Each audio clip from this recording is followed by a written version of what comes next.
May I go ahead and call the case? I'm going to be doing a quick welcome and explaining the case. We are live.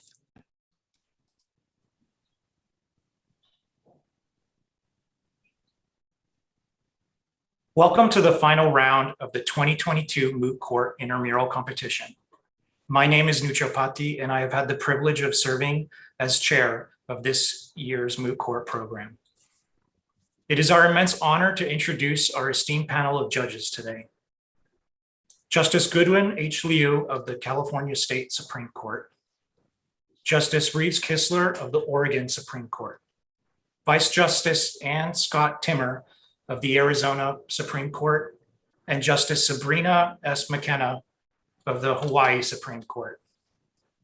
It is also my pleasure to introduce to you the two finalists for this round, Vanessa Martinez and Graham Outerbridge. We would like to start off with a brief overview of the 2022 intramural problem that will be argued in front of you today. This year's problem involves a claim for wrongful constructive discharge in violation of public policy. The respondent, Westside Academy, a private school, allegedly constructively discharged the appellant, Antonio Flores, a football coach, after he sent home a star player on the night of an important game because the player had a fever and a scratchy throat. The appellant asserts that the Department of Public Health COVID guidelines required him to send the player home and that the head of school's retaliatory conduct against him for obeying this legal mandate violated the public policy delineated in the guidelines. Ms. Martinez and Mr. Outerbridge will be addressing whether the COVID guidelines expressed a sufficiently clear and well-established legal mandate to support a violation of public policy claim. In addition, our competitors will address whether the retaliatory conduct by the head of school, Mr. Montenegro, was sufficient to support a claim of constructive discharge. In this round, Ms. Martinez will be representing the appellant, the coach, and Mr. Outerbridge will be representing the respondent, the high school. Each competitor will argue for 20 minutes. Counsel for appellant, Ms. Martinez, may reserve a portion of her time for a rebuttal. Thank you. We will now begin. I'll call the case to order. Good afternoon. This is time for oral argument in our case, Antonio Flores versus Westside Academy. Each side has 20 minutes. It's my understanding that appellant, Ms. Martinez, you've selected a 2 minutes rebuttal. You'll have to keep your time yourself. With that, please proceed. Thank you, Your Honor. And good afternoon, Chief Justice Timmer, Associate Justices. May it please the court. My name is Vanessa Martinez, and I represent plaintiff appellant Antonio Flores. At this time, I would like to reserve the 2 minutes for rebuttal. Yes. Thank you. Your Honors, protecting the public is more important than protecting an employer's pride. This court should reverse the lower court's ruling for the following two reasons. First, Mr. Flores has established tribal issues of fact that the COVID-19 guidelines express a clear and well-established public policy that protected his conduct and resignation. Second, Mr. Flores was constructively discharged after being subjected to intolerable conditions that would have compelled any reasonable employee in his position to resign. With respect to the first point, on the issue of clarity, the COVID-19 guidelines are sufficiently clear that a feverish student must be sent home. In Diego versus United Pilgrim Church of Christ in 2014, the California Court of Appeal 4th District held that while a statute must sufficiently describe the type of prohibited conduct, it need not prohibit the employer's precise act in order for the employer to have adequate notice of conduct that would subject it to tort liability. Ms. Martinez, Could I? no, please go ahead, Justice Moot. If I may, I would just, I'd like to understand, I think that the language of the guidance is in your favor. It does say that symptoms of COVID-19, basically bar you from practice in competition.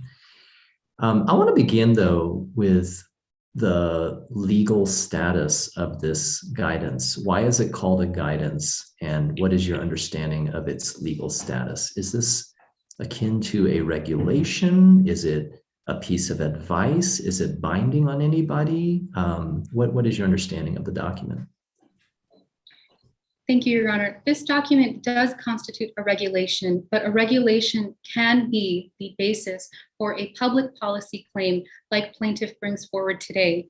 The court in Green versus Raleigh Engineering Company, the Supreme Court of California in 1998, did expand the basis for a public policy claim to include regulations so that a plaintiff may rely on them in addition to other sources as expressing a public policy that protects their conduct from unlawful termination. Ms. Martinez, Yes. I have a question, but you cited Green, but didn't Green also stand for the proposition that successful public policy claims involve provisions that leave no room for employer discretion? Here it appears that the employer, the academy, is arguing that what is really being violated was the requirement that your client consult with the head of school before taking such an action. How was this not something that provided employer discretion? Your Honor, this case is distinguishable from Green because in Green, the court held that no reasonable person could have read the regulations in question or at issue and believed that it was free to engage in the sale and manufacture of faulty airplane parts. Here we have a similar understanding where it is simply unreasonable to suggest that with the clarity that is expressed in these guidelines, that no one with COVID-19 symptoms may be allowed to participate in a practice or competition. It would be an unreasonable interpretation to allow an employer to assume that that doesn't require Mr. Sun, who here presented with COVID-19 symptoms, to be allowed to not only participate, but risk exposing not only his teammates, other faculty, staff, and the 900 other attendees that were at the April 16th championship game. Ms. Martinez, if I can ask you about the nature of the regulation or the guidelines of what it prohibited, would one single symptom be enough to disqualify a student from participating? Here, yes, Your Honor. While the word symptoms is in its plural sense, the reason why triable issues of fact exist is because it is possible to assume that the fever was sufficient, and that was the basis of Mr. Flores' understanding for sending the student home. Further, while he only presented with a fever, this student here also presented with a scratchy throat, a precursory signal to a cough, which is understood to be another symptom of COVID, something that Mr. Montenegro himself admitted in his deposition record at 57. It's reasonable to assume. So is it your position that an employer or a coach has no discretion in deciding whether a constellation of symptoms is sufficient to qualify as a COVID illness, or it's just any particular symptom? And the reason I ask it, I think the CDC recognizes 11 symptoms, one of which is a stuffy head and runny nose. If that were the case, I would have had COVID many times. And so I'm just trying to figure out how much discretion does an employer have to let, or to coach have to let a student play? In this case, Your Honor, there was an internal policy, and Mr. Montenegro did ask for to be consulted before making a decision to send the student home. However, in this case, based on these facts, there's also evidence to suggest that Mr. Montenegro himself had adequate notice that a fever, this particular situation that we found ourselves in, a fever combined with a scratchy throat would be sufficient to send the student home, because on a prior occasion, Mr. Montenegro had also sent a student home who came to school and was feverish. That's record at 59. The school also implemented temperature checks, record at 58.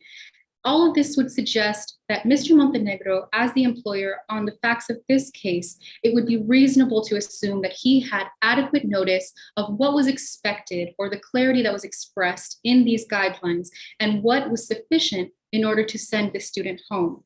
Ms. Martinez, as you said at the outset, not only do the guidelines need to exist or some rule or regulation, but they need to be well established. And these guidelines came into effect, I understand, 10 days prior to the game, at a time in which the CDC in California was changing or constantly updating guidelines and practices and such. So in the face of Mr. Montenegro's claim that he was not aware of this particular guidelines, how can you say, what does it take to be an established law or regulation? The standard for a well-established law, Your Honor, is that the provision in question must be in effect long enough to give the employer adequate notice of conduct that would subject them to tort liability. In this case, the guidelines were in effect long enough for Mr. Montenegro, for Westside Academy, to have adequate notice that fever was a symptom that would mandate isolation of this student. Mr. Montenegro did have adequate notice, and so while there is no bright line, there's no bright line test to determine whether or not it's a matter of years or decades. In this unprecedented situation, a global pandemic where the school administrators were kept in the loop of all of the ever-changing guidelines and new developments, it would be reasonable to assert in this position, this unprecedented situation, that Westside Academy did have adequate notice, or that a reasonable jury could find so, especially, as I've mentioned, where in prior situations, Mr. Montenegro had made the decision to send a student home based on a fever alone. Further, he considered it his responsibility to maintain awareness of the changing guidelines, of the updates that came in. He was on daily email chains with other school administrators. He checked in weekly with the county and the city. There's sufficient evidence such that a reasonable jury could find that this employer had adequate notice that of the situation that would prompt isolation, and that any conduct taken by an employee in following this regulation, any kind of disciplinary conduct, would subject that employer to tort liability. Ms. Martinez, could you, I know time is waning. I wondered if you could move to your second argument regarding constructive discharge, since that's a very difficult standard to get over. And it strikes me in the Turner case, it needs to be conditions so intolerable or aggravated at the time of resignation that no reasonable person in that employee's position would have stayed. They would have resigned. This strikes me, I mean, don't we simply have a situation in which we had the headmaster was simply upset and angry and perhaps a little petty in some of the things that he was doing, changing the parking place and perhaps being involved in changing a placard in front of his door. But what evidence demonstrates that conditions were that intolerable that no one could have stayed? Thank you, Your Honor. The court in Turner versus Anheuser-Busch Incorporated also established that intolerable working conditions are those that are unusually aggravated or amount to a continuous pattern. And what we have here is aggravated conditions and also a campaign of harassment that Mr. Flores was subjected to over the course of the 5 weeks after the April 16th game. Beginning with the relocation of his parking spot, Mr. Flores has an aggravated knee injury, which Mr. Montenegro was aware of, and which he admitted in his deposition record at 54, not only of knowledge of the injury, but that it was painful for him. And for him to move his parking spot from the lower campus to the upper campus, adding a great deal of pain and stress to his commute when no other athletic coaching staff member was located on the upper campus, and Mr. Flores's office was located on the lower, the field was located on the lower campus, it would seem that he was specifically targeted, that he was made to endure a difficult situation at the hands of his employer for simply choosing to attempt to protect the public, to protect the children and spectators that were in attendance at this April 16th game. So what, let me ask you, Ms. Martinez, targeted. Well, I mean, with regard to the parking space, that it sounds petty on behalf of the head of school, but on the other hand, there's no entitlement to a parking space. It was said that a plaintiff did not apply for a disabled parking decal, and so there is no particular entitlement being argued for one way or the other. A parking space can be reassigned. What is the sort of ultimate inquiry here? Are we supposed to ask whether a plaintiff was able to do his job as the coach, or that he could remain on the athletic staff, or just what? Because it's a little bit elusive. I mean, the facts here are in the gray area, it seems to me. Well, precisely that, Your Honor, because the facts themselves create this discourse, it would suggest that there are tribal issues of fact. It would suggest that a reasonable person could look at these facts on their face and consider that what Mr. Flores was made to to what endure. end? To what end is my question. I mean, I know that facts are murky, but to what end? Meaning, what is the ultimate determination that he was able to stay on the staff of the school in some capacity, or that he would be effective as a coach, or what is the ultimate inquiry here? The ultimate inquiry is whether or not Mr. Flores was made to endure conditions that would compel a reasonable employee in his position to resign. If he was made to endure circumstances, hardships, obstacles that would have forced somebody that was going through a similar situation to have felt a loss of hope and would feel that they were being targeted by their employer, so much so that they would have to resign. And in this case, but can I just interrupt, Ms. Martinez? I mean, we have these cases where people have been demoted, right? And that is not considered a constructive discharge. So that's why I'm sort of asking, what is the ultimate inquiry? Is it that he could remain on the staff in some capacity? I mean, did he ever ask whether he could do a different job, and whether that would, in essence, make his life easier in the school? And if he didn't, is that a relevant factor?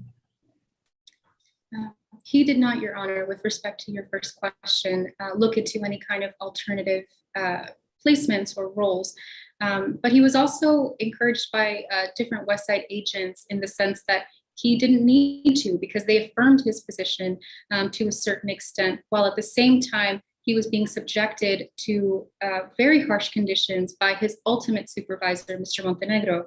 In these cases, it's important also to recognize that it's not simply one incident, it's not simply one situation that a plaintiff can bring forward to suggest intolerable conditions. But when we look at the situation in the totality of the circumstances, and we look to see, when we pull back, what he suffered was a number of things in addition to the parking space. He also had his office placard removed. His website name was removed from the athletics page.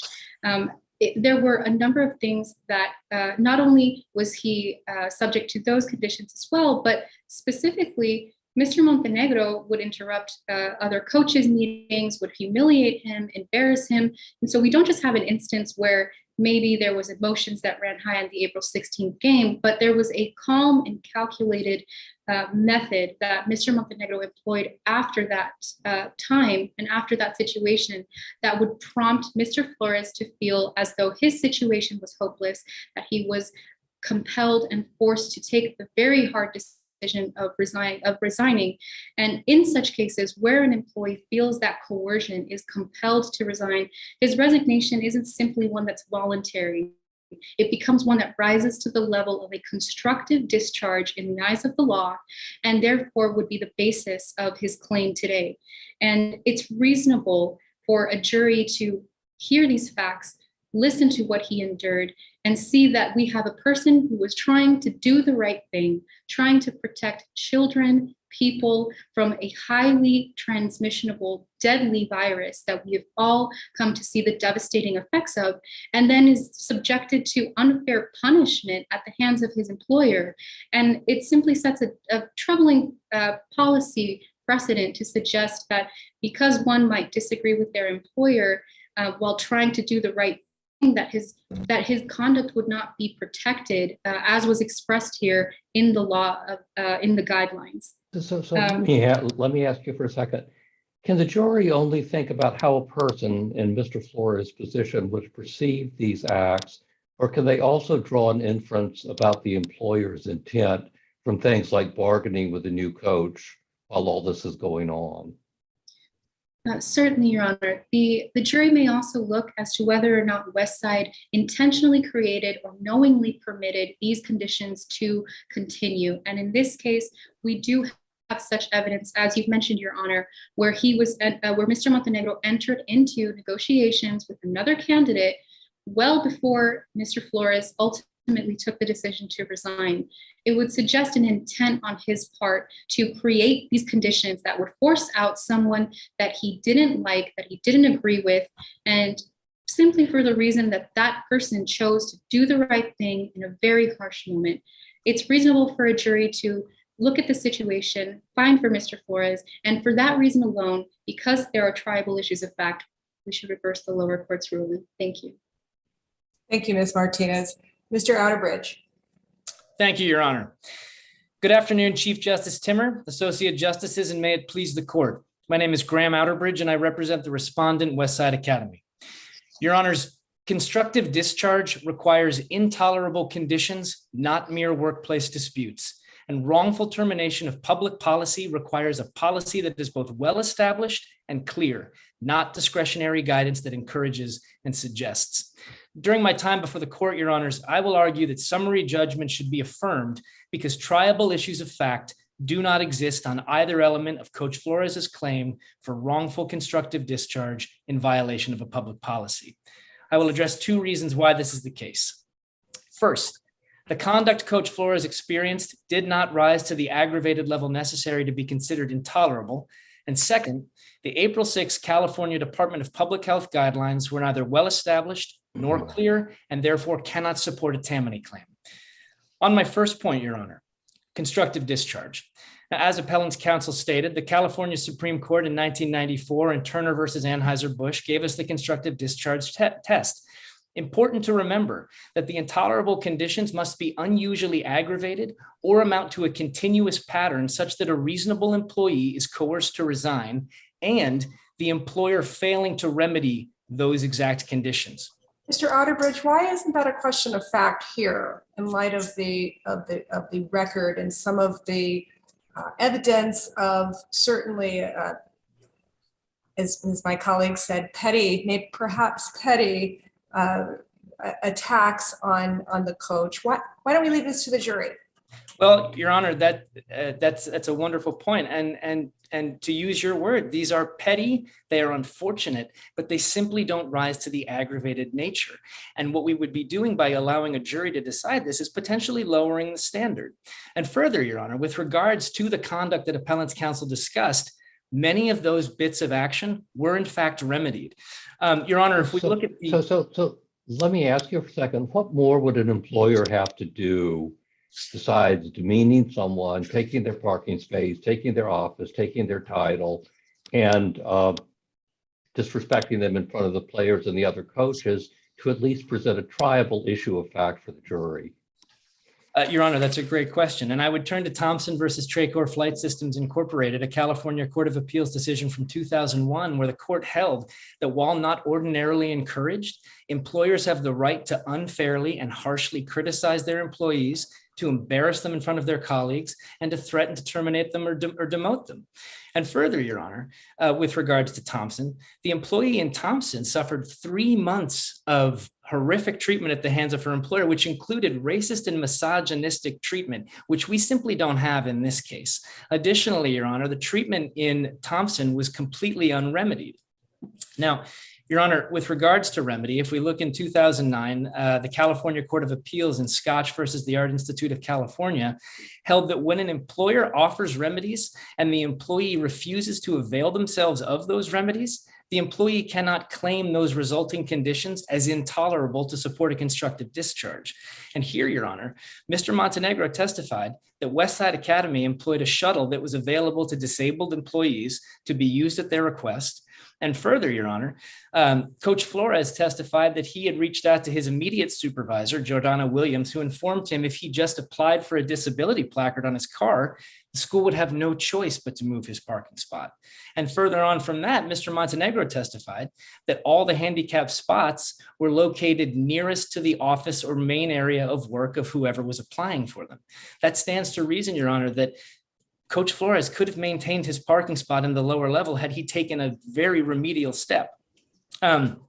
Your Honor, with regards to some of the other conduct, with regards to having his name taken off the website, that was remedied within 24 hours after Coach Flores alerted his immediate supervisor about it. His name placard was replaced without Mr. Montenegro being made aware of Coach Flores's objections to that. Wasn't the name placard replaced without his title to it? Title is correct.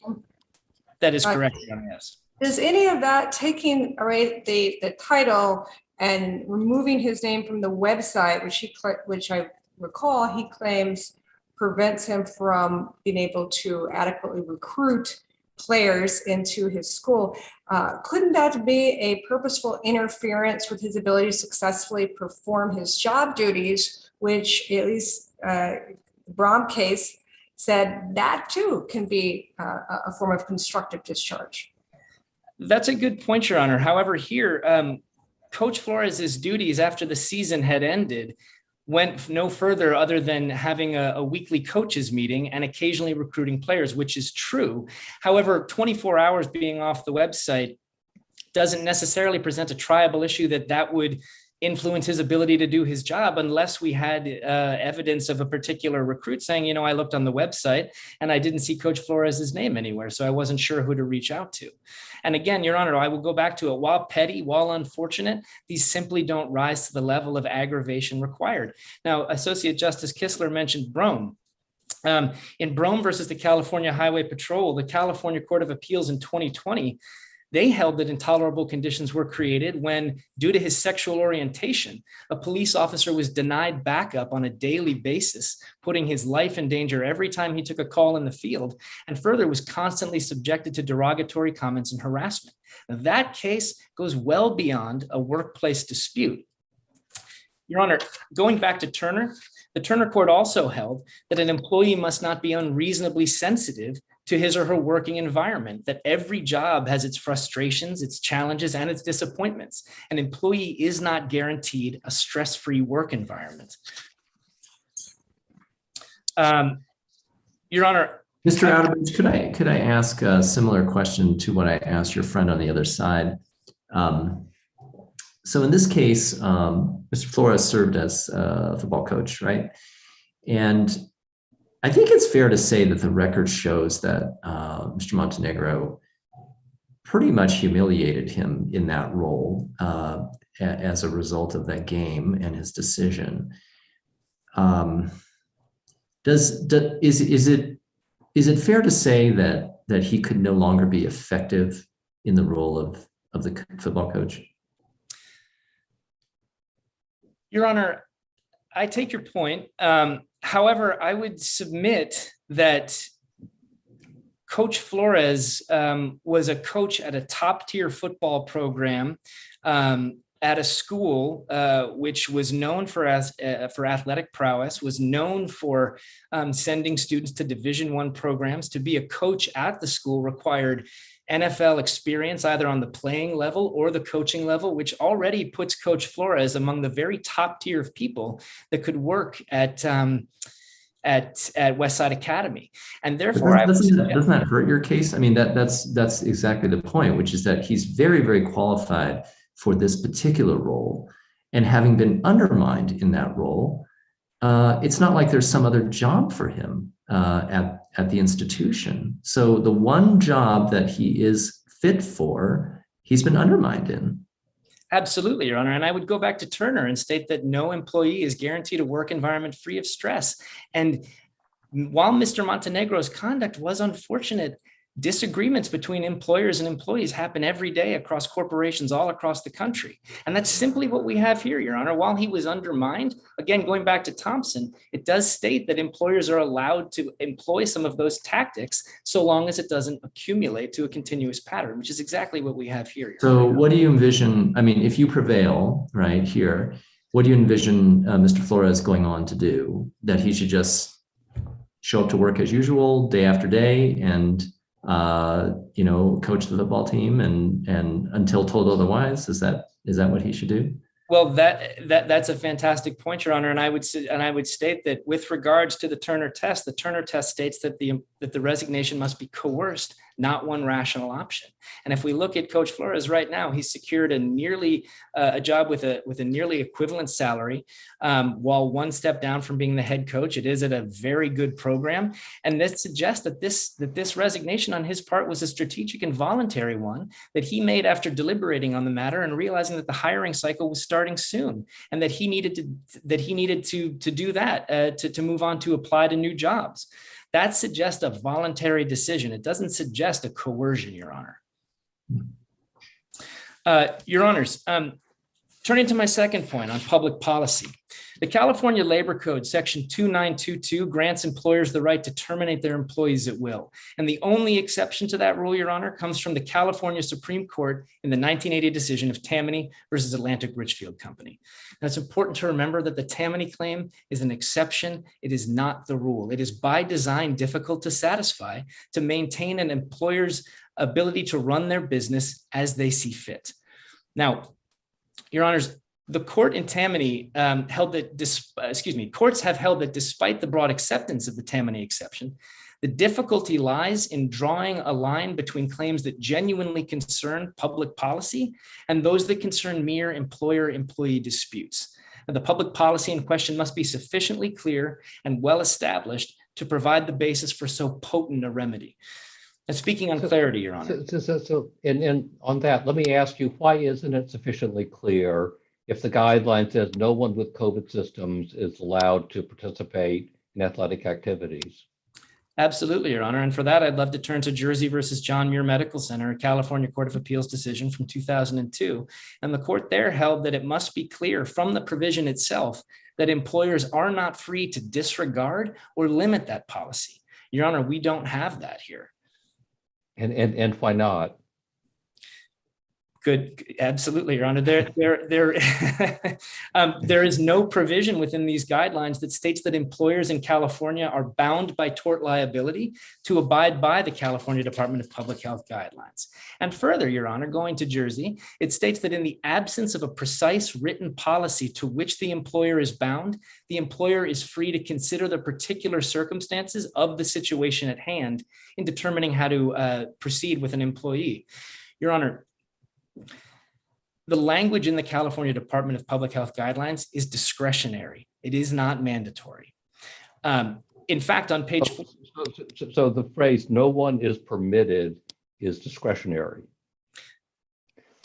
Excuse me, Your Honor. That particular provision does contain a prohibitive language for certain, but that one piece of prohibitive provision comes amidst a sea of discretionary language. And to that point, Your Honor, on page 14 of the record, the very first page of the guidelines, it states that school districts can enact stricter interpretations of those that are listed in the policy. And that's exactly what we have here.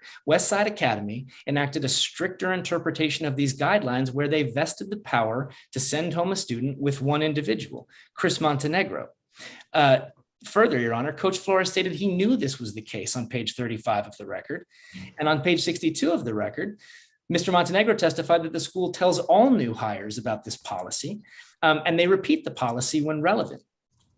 Your Honor, I believe that the policy in this question is closer to that of the ADRA from Sullivan versus Delta Airlines Incorporated from California Court of Appeals in 1997.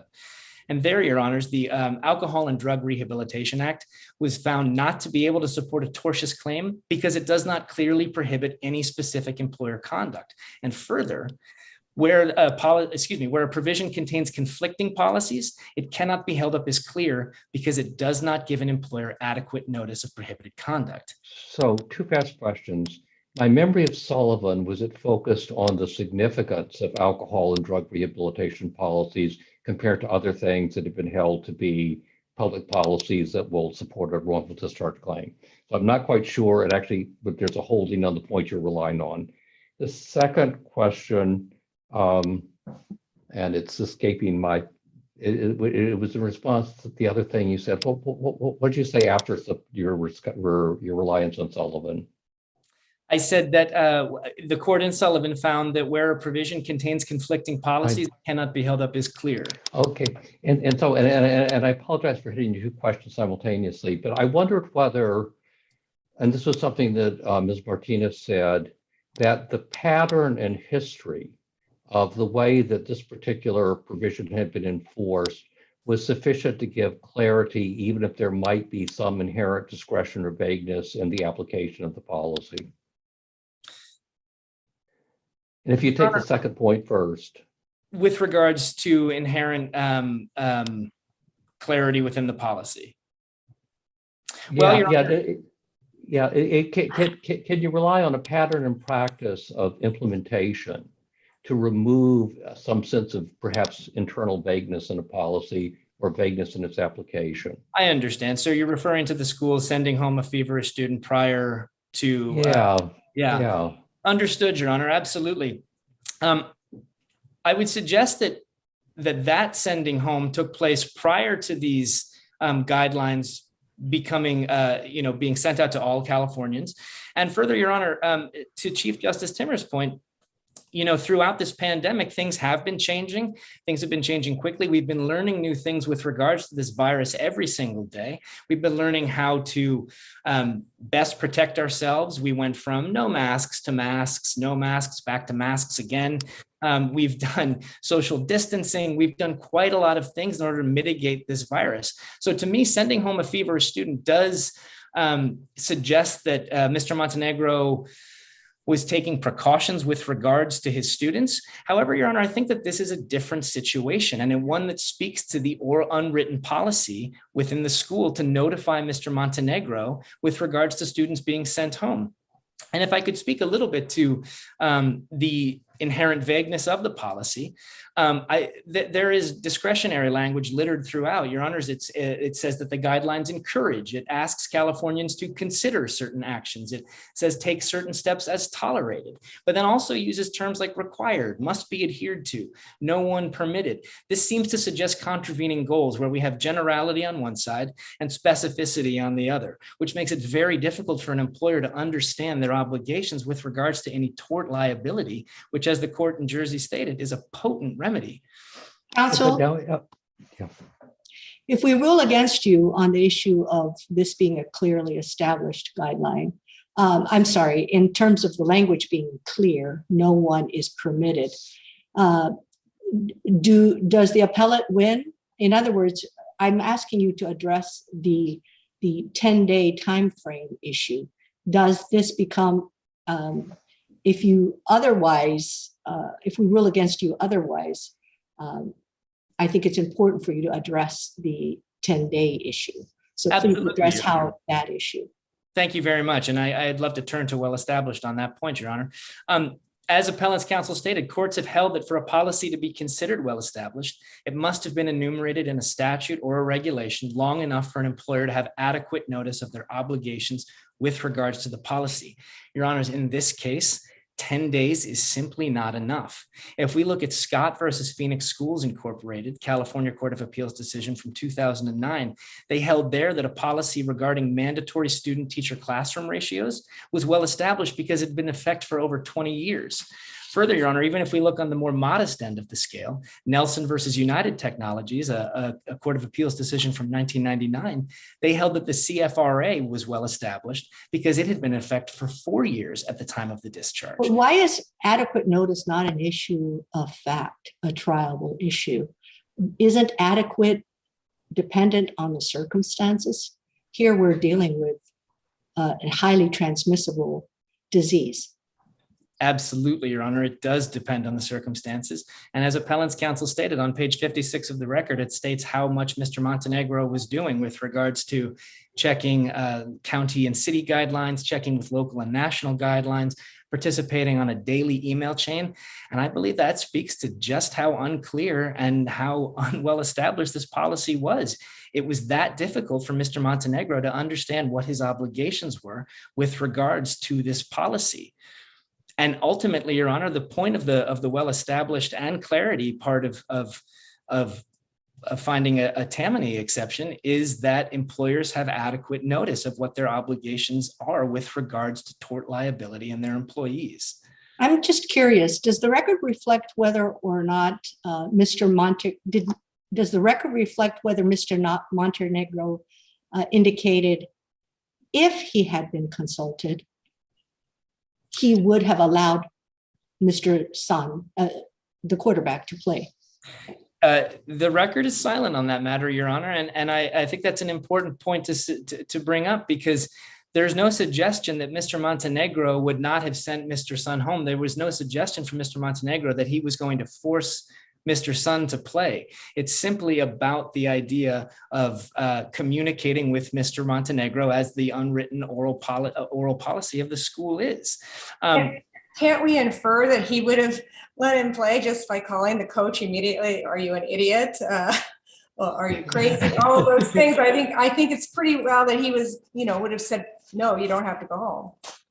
Your Honor, that is one interpretation for certain. However, we can't say for sure because Coach Flores didn't adhere to the policy and actually go and speak to Mr. Montenegro. And this is 2021. There are text messages available. There are phone calls. There are emails. And even though Mr. Montenegro is notoriously difficult to get in touch with, Coach Flores has demonstrated he had no problem going to Mr. Montenegro. Excuse me, Your Honors. I see my time is up. May I briefly conclude? You may. Thank you, Your Honors. Your Honors, I will finish by saying that when the bar is lowered and standards are weakened, we declare open season on employers. And for the reasons I've just listed, Your Honor, summary judgment should be affirmed. Thank you, Chief Justice. Thank you, Associate Justices, and thank you to the court. Thank you, Mr. Outerbridge. Ms. Martinez, 2 minutes. Thank you, Your Honor. Opposing counsel suggests that we would be opening up the idea of open season on employers. However, by not abiding by a public policy that is meant to protect the public's safety and health, we open season on the children and spectators and school administrators and various others that could have been harmed by a COVID-19 exposure that would have been in place if Mr. Sun had been allowed to potentially engage in the conduct that the guidelines prohibit. Opposing counsel also suggests that adequate notice might not be met. However, in this case, as admitted, Mr. Montenegro and Westside Academy were on top of the situation, were the recipients of daily email chains, constant check-ins with the city and county, and a reasonable jury could find from those facts alone that there was adequate notice that this employer knew what conduct would subject him to tort liability. With respect to constructive discharge, opposing counsel cites Thompson v. Traycor Flight Systems Incorporated, where the employee was subject to racist and misogynistic comments, and that the situation here doesn't rise to that level. However, what we have here is an employer who ableistly targeted Mr. Flores, who had a knee injury, a physical impairment, and subjected him to conditions that would have compelled him to resign. And on those facts alone, this court should reverse the lower court's ruling, and this should go to the jury to safeguard employees like Mr. Flores. Thank you. Thank you, Ms. Martinez. Thank you both counsel for your excellent briefing and excellent argument today. We will take the matter under advisement and stand adjourned. The Honorable Court is now adjourned. Counsel will please clear the courtroom to allow the judges to deliberate.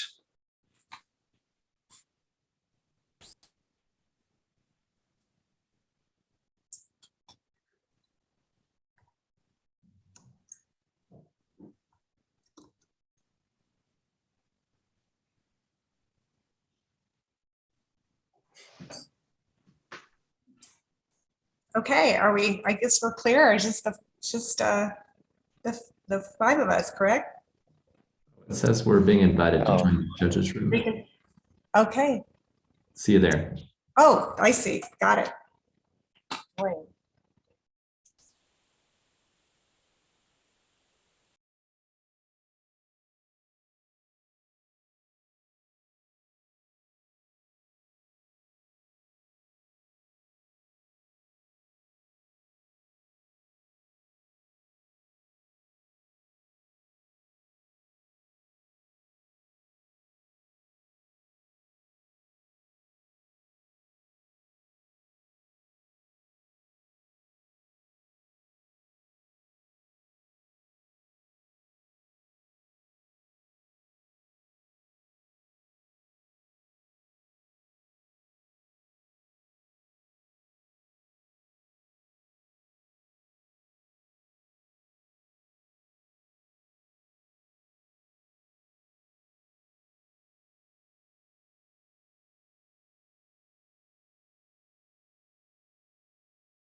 Okay.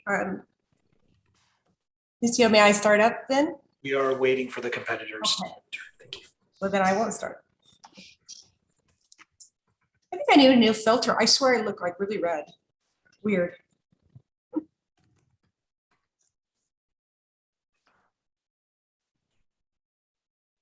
Do the professors get invited back? No, it is just us. The professors are watching live. I Okay. see. All right. So wait, now may I start up then? Okay, then welcome back to all of you. First off, you both did a fabulous job, which is no surprise. Every year that I think some of us have done this competition for many, many years. And it's always amazing how terrific the students are at this. And I'm always so impressed. And I think I speak for my colleagues as well, that we were very impressed with both of you. And it made it for a very close decision. But we have decided that the prevailing advocate is Ms. Martinez. So congratulations, Ms. Martinez, and Mr. Atterbridge as well. It's wonderful. And what we're going to do is give you all the real value, of course, to this is the experience and the feedback. And Justice Wu has another commitment and he has to leave, but not before giving you some feedback. And then he is going to sign off and the rest of us will give some feedback as well. So Justice Wu.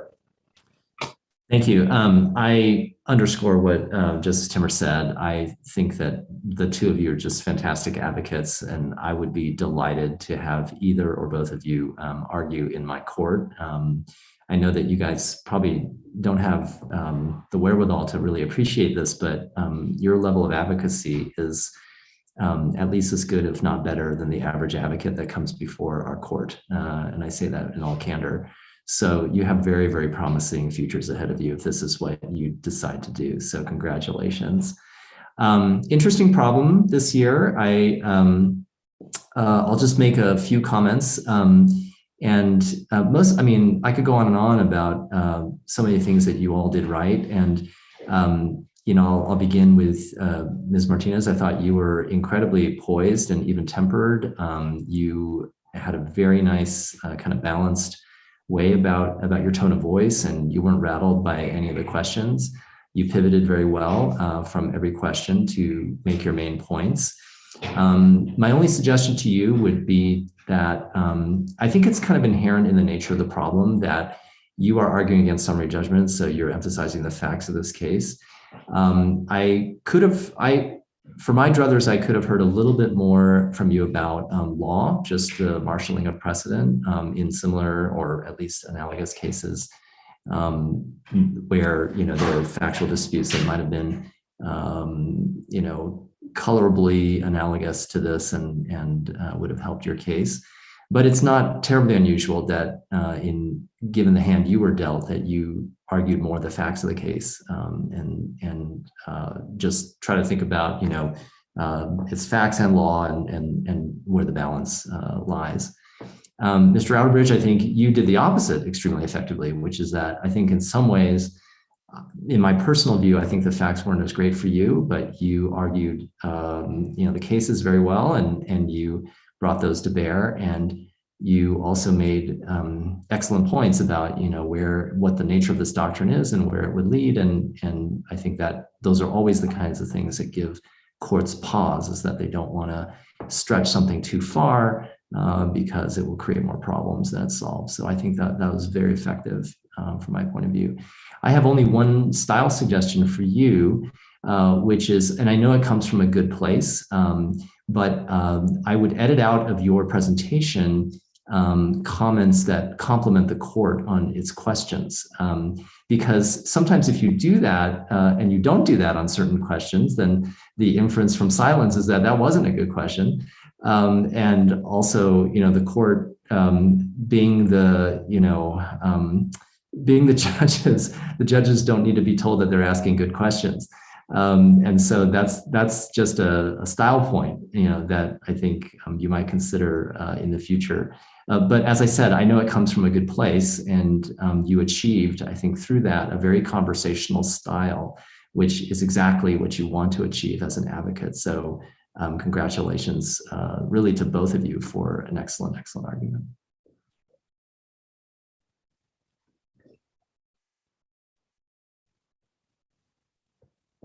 Chief Justice Timmer, you're You're on. muted. Thank you. And thank you again, Justice Liu, for your comments and participation today. Justice Kissler, please. Bye.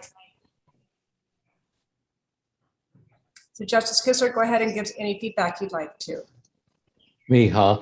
Yeah. Okay. So I thought, it's always good to go second or even last because everyone will have already said all that matters. But both of you did a wonderful job, really, really great and very impressive.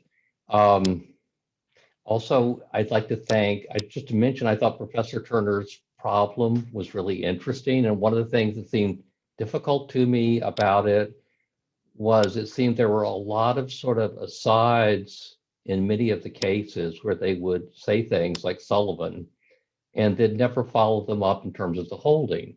So in trying to figure out what you do with a policy that is clear in its general goal, but may perhaps, depending on your perspective, be ambiguous in its application, both of you did a very nice job. And I thought Ms. Martinez thought it was very good of you to talk about the history and the way that it had been enforced, and that was basically a way of buttressing in the ambiguity in the application.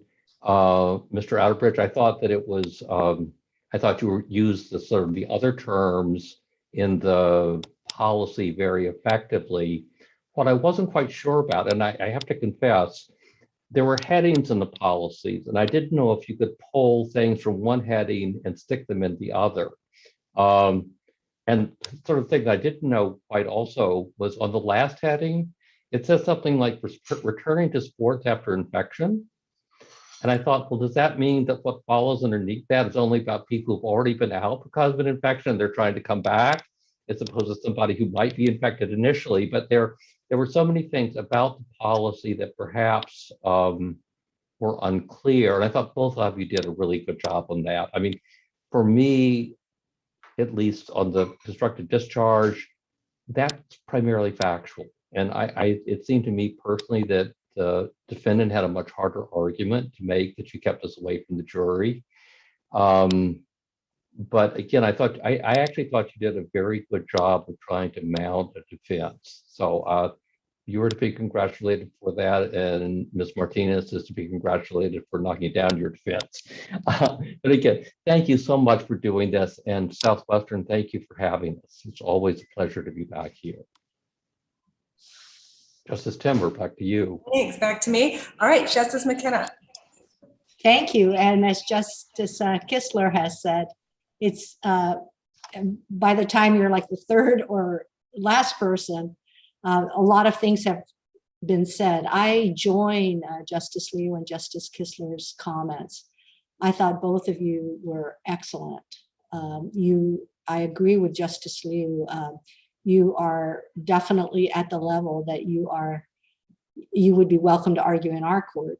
And so in that sense, I would say, remember that there is a difference between the first appeal, the Court of Appeals, and the Supreme Court. And if I had any comment for you, Ms. Martinez, I think I agree with Justice Liu that you may have made more use of the cases, as well as focusing on the fact that, just to hammer home tribal issues, and just pointing out what the tribal issues are, because the appellate courts are just applying the law as it exists. And some of the arguments you were making, I was struck by them in terms of public policy, but I thought, oh, these are really more arguments for the highest court, that is determining the policy. But they were, for me, it was effective, and as to the purpose of this. Mr. Outerbridge, I thought you were excellent in terms of the cases. This and argue in your style and the way you are able to, pivot from issues to cases and tie it all in. I thought you are going to be an excellent appellate advocate.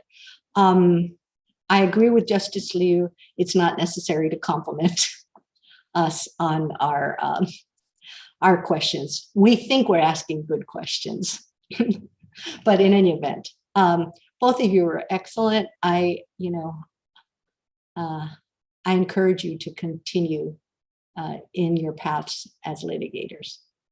Thank you. It's really been a privilege to serve. Oh, and the other thing is, I think in our internal discussions, it became very clear, as in many cases in which I've been involved, that we do have different opinions on how, which side had the better case to start with, based on the facts. Great, that leaves just me and Mr. Outerbridge, you can compliment my questions all day long. It's fine. I need that affirmation. I picked up on that too. One or two is nice. Sometimes people will say that's a good question as really a way to say, boy, that is the question. That is a pivotal point. Or sometimes you get used to saying it as simply filler while you think about what am I going to say to this, that kind of thing. So you might just look for other filler language if that's it. But everybody has their different reactions to style. So you'll find that out too. People react differently. Let's see, I will start because of order. Ms. Martinez, we both did a great job, obviously. And so what I'm saying, if I'm going to give picky feedback, it means that really I am getting into just the weeds of things, because you all were terrific. So these are minor things. And I too would be pleased to have you in court, and you would be among the best really of what we hear. Well, you both had good eye contact. I think, Ms. Martinez, you did it a few times. You're definitely in student mode. Record at, you can find this at page 34, at page 36. You don't need to do that. And it's really rather a distraction. I think Mr. Outerbridge, you did it one time at least. And be ready for it. If somebody says, hey, well, where's that in the record? Then you can say that. But when you don't need to recite it as you go along, I don't think. I think that you need to pause to give people time to ask a question. I haven't really had too many Zoom arguments. I think, I know we were talking about this yesterday, that Justice Kistler and McKenna have had much more experience with Zoom oral arguments. In Arizona, we really haven't done them. We did them for like a month or two and then thought it was a disaster and went back to the courtroom to do them. So it's difficult on Zoom, and I can see what to interrupt is difficult and to find your point. So you need to give us a chance to do that in terms of, we don't really want to interrupt. So we're looking for a pause, and you go on and what you say is fine. It's just you need to be watching us to see if we want to ask a question or just waiting for an opportunity. As far as rebuttal, you had 2 minutes. I wouldn't pick up on, you tried, I think, three different points. I think you got to think in terms of what's the key one. And I really liked how you opened up, because you see some of the very last thing that he said about open season on employers. And I thought that was great. And I would have made, if that was the point you're going to stick with, then I would do it. And I would also encompass more of the law, because you offered a lot of policy in terms of he's just trying to do the right thing. He's trying to protect. He's trying to do that. In my mind, that's more of a jury question. An appellate court is more concerned, of course, with the particular facts of the case, but what's the law and where does this fit into things, and what's the next case going to look like? So how are we distinguishing these things? So I would like more of that. Mr. Outerbridge, I liked your roadmap. It gave us at the very beginning, it gave us clearly where we were going to go with this. When you do it though, try not to read. I do notice now that on Zoom, you really can see it. It's like, oh, he's really reading. In the courtroom, you can't see it as well. So that's just something for Zoom arguments, perhaps. I thought you were a good listener, which is a vital skill for an advocate. You're not simply giving us a speech of what you've prepared. You listened a couple times. You referenced what Ms. Martinez had said. You referenced what a couple of the judges have said, including me, picking up on my point that at least I probably thought some of what was done was a little bit petty, and you picked up on that, which kind of undermines the argument that it was outrageous action. So I thought that was very good. On the other hand, maybe I didn't get the point, but I thought it was a bit maybe speculative to say that this guy had a plan to quit in order to go out and start applying because it's job season. So it made me, and that's a tangent that makes me think, it made me stop and think, well, why couldn't he just apply while he has a current job? I mean, that's what most people do. So I don't know if there's support in that for the record that it really was a plan. If there's not, I think I'd stay away from that kind of thing, particularly on a summary judgment that was in your favor. So I think that's, that's it. You're both great. And I echo and I guess restate that it's such a pleasure to see such terrific advocacy at the student level. And I compliment your professors and you for your abilities that you've demonstrated here today. And thank you so much for inviting me as well. Oh, I guess we should ask, do you guys have any questions? Usually we've had questions from when we've been in person from the audience of what, of something. And so I think we're fine answering anything if you have any. No pressure. I think people can put their questions in chat, but and perhaps the students. They do in chat. Vanessa or Graham, if you have any questions for our panel. I don't have any questions, but I just wanted to thank all of the justices for their time and for their feedback. Very thoughtful and helpful feedback. It's much appreciated, and it's been a privilege to be able to argue before you all. And I would just echo that from Vanessa. It's hard to put into words how special an experience this was, and Vanessa and I were talking. This was our third time going against each other in these moot court rounds. So it was such a pleasure to be here with her and to share the Zoom with all of you. So thank you to the justices. It was special, and thank you to moot court as well. What a great experience. So have you all done the same side each time you've argued against each other? No. No. Both of us are actually off brief for this final round. Oh, really? Wow. Oh, that is so Funny. interesting. So Yeah. you would rather have argued the other side, I guess. Well, it was actually my choice. Oh, okay. So I was previously arguing for Respondent, and I don't know if it was just something in my gut or but I wanted to try hand at arguing for Appellant. Oh, great. Okay, well, I don't see any other questions in the chat. I